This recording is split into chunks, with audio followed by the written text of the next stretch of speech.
Hi, welcome back to Talk to the Hand. We're doing our talk show again to promote upcoming productions coming through the Somerset Valley Players Theatre, and to also give the audience a chance to see a little bit of what goes on behind the scenes and get a little bit better idea of the theatre process itself. So today our guest will be the director Christopher Rawlings, who is directing Somerset Valley Players' next production called Sly Fox. Hi, Christopher. Hey. How are you? Thanks for being here. Thank you. I just wanted to talk to you about your impressions of the theater, your impressions of doing Sly Fox. So I have some questions for you. The first of which is very important. Tell me what Sly Fox is about. Sly Fox is a wonderful farce comedy written by Larry Gelbar. Right. Very famous writer. MASH. Yep. Tootsie. Yep. Absolutely. Very funny. Very funny. Very interesting, provocative, absurd situations. Okay. And it's a story about a wealthy playboy set in the late 1800s, and with the help of his very diligent, faithful protege, set out to scheme and extort and bribe money from fellow friends, with concocting a plan that the wealthy playboy older man is dying, and he has no legal heir to his vast fortune, and that hints that if he finds the right faithful friend heir, in his eyes he will leave all of his fortune to that one person.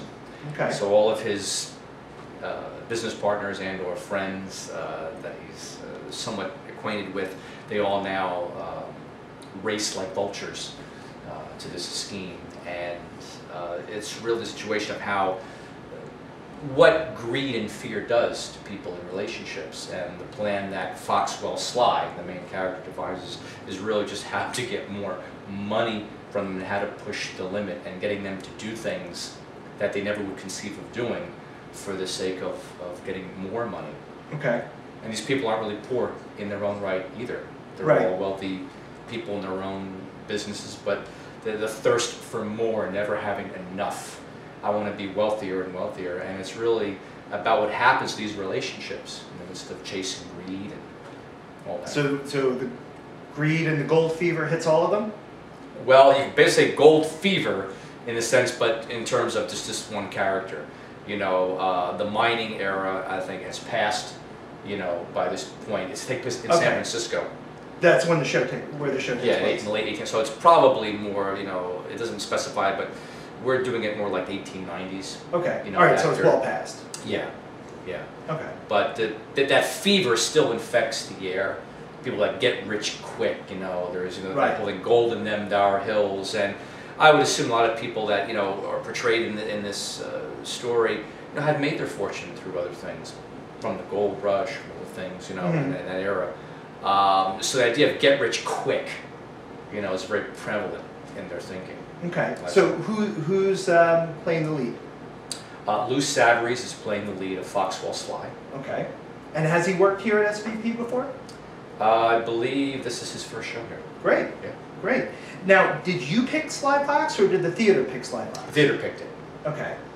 And they offered you the chance to direct it? They send out a list of the shows that they want to do for the season, and directors will pretty much put in their requests. Okay. Which ones they'd like to do, and the committee then makes decisions in terms of what directors can direct. So why did you want to do this one?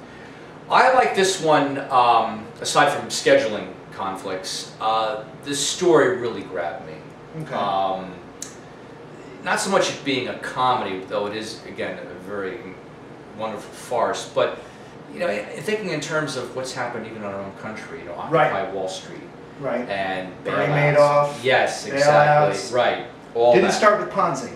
Right. No. Exactly. Yeah. And I actually shot a film that was done at the park for Occupy Wall Street last October. Which film was that? It was an independent film. I acted in it. Okay. Yeah. Is this one of the ones that's on your website? No, it's being edited right now, and it'll be coming out probably in the spring. So what's the name? The name of the film is The Annunciation. And actually, I was filming in the park. While it was all going on? Yeah. Yeah, Wow. I was amongst the people that were there and the music and the police and it was quite unreal. Wow. But thinking about what again that represents, still kind of struck with me. And have we really changed that much? No. You know, It's human nature. Exactly. The greatest part of human nature. Exactly, and what it does to your relationships. What do people do? How far are they willing to go? When they're tempted with such extreme circumstances, with wealth and so again, that's what really challenged me. Right. To take on this. Now let me ask you, because Sly Fox, not very well known. Right. Okay. Where do you fall on the question of community theaters doing classics that everyone's heard of versus relatively unknown works? You think there should be a mix? You think there should be more heavy one way or the other? I think a mix is good Mhm. because everybody does pretty much what's popular, and I understand people want to fill the seats. Right. And there are people that don't want to go to Broadway and pay those, fees and the travel. And so community theater, I think, tries to bridge the gap. But I'm also for, presenting works that aren't so well known, even original works. I'm all for getting people out to experience live performance. Mm-hmm. Technology, as you know, has gone through the roof, and more people are sitting home in front of their screens, hopefully watching, YouTube, Hopefully watching this. which is good.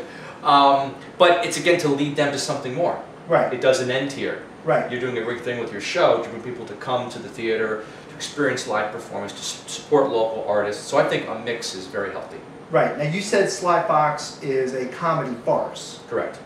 Now, can you just explain for people who don't know, what is a farce? A farce is a comedy that really presents very absurd characters, very absurd circumstances. Right. And there is a lot of times often more physical humor that's involved. So there's a lot of that in Sly Fox? Yes, not so much in terms of like Keystone Cop physical comedy. Right. Not so much. Three Stooges. Right, No. right, which is considered very much a farce. But there are shows like, Frasier, Curb Your Enthusiasm. Sure. That are considered farce in Right. certain ways. So Because it's heightened reality. exactly. So where there's not so much of the outrageousness of physical humor here, there's definitely much more of a racy verbal repartee with sexual innuendo in this particular. So this play is really for adults only. Okay.